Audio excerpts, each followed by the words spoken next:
I'm Jen and you're watching Smith TV. Dorian is out sick today, so we're doing a polar vortex special. Feel better, Dorian.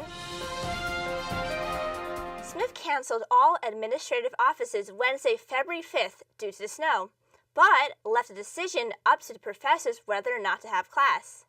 Our correspondent Emily researched the story. Hey Emily, what have you found? Oh, well, besides Flappy Birds, it's so cold out. You know, I saw online that you can throw water in the air and have it freeze instantly. Emily, I don't think that it's cold enough for that. Here, look, I have this cup of water. Wow, science is amazing! That is true. So, Emily, what have you discovered? A high score of 52. Oh, and that we received more snow here in a day than Sochi had in a month. I found some professors' emails that they sent about their classes. Here are the best ones. This is the downside of having a Canadian professor. This is a leisurely stroll in the park, weather for me.